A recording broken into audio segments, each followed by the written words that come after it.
ito guys, magluluto tayo ng kinamatisa na pata. Ayan, pinalambot na natin yung pata. Nilaga na natin. Ayan, pangalawang laga na to guys. Yung unang laga, tapon. Tapos banlaw. Ayan.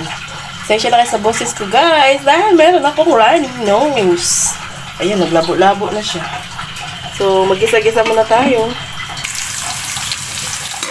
So, ayan, mag-gisa na tayong bawang sibuyas guys.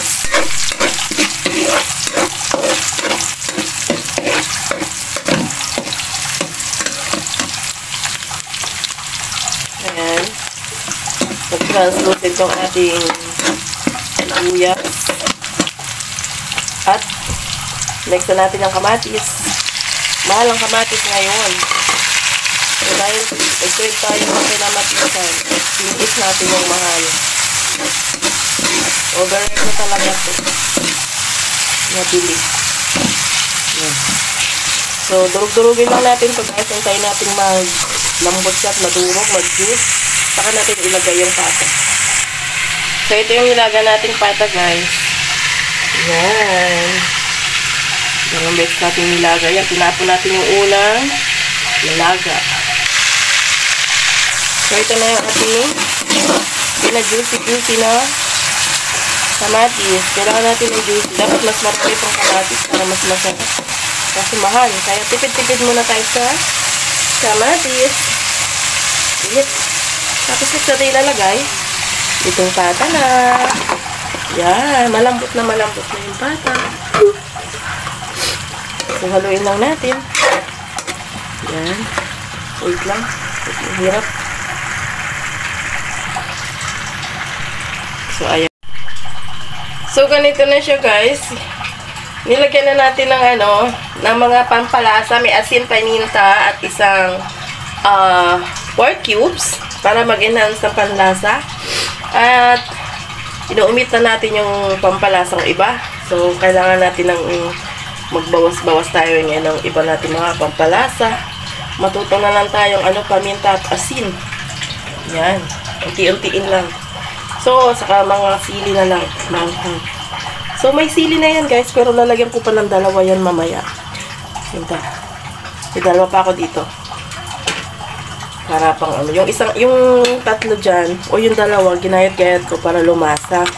So, may ilalagay pa tayo dito. Yung dahon na, yung repolyo. Para may gulay. So, pakukuluin muna natin.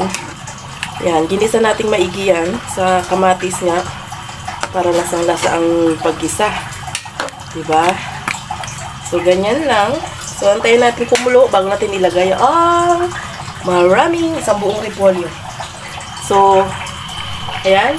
Please don't forget to subscribe Cathy and Boy Farm. Ayan, abangan mamaya ang itsura ng ating kinamatisang pata. Okay? So, guys. Kulong-kulo na ang ating pata.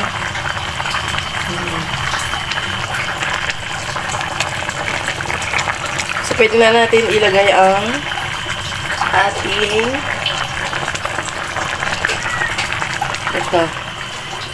repolyo. Yan. Untiin lang natin ang paglagay. Para may gulay. Hindi lang puro karne. Simple lang to guys. Isa-isa lang. Laga. Pero nilaga ko muna yung nilaga ko muna yung pata syempre. For extraordinary yung sarap. Diba? Okay na yung lasa niya guys. Mukhang makalat na sa panlasa ko. Hindi ko lang alam dahil may sipon ako. Pero mawawala naman yan. Kasi nilagyan ko na ng gulay. Tatabang ulit yan. Sakto na. Nakatid kasi yan sa repolyo. So, yan. Nagami. So, mamaya, lanta na yan. Dilubog natin sa sabaw. Diba? Ayan. Mura ang repolyo ngayon. Kaya, lagi kaming nagre-repolyo sa munggo. Sa mga kahit anong gulay. Diba? Pwede yan. Kasama ang repolyo. So, ayusin ko lang guys ha. Ayan, hindi na makita yung ating pata.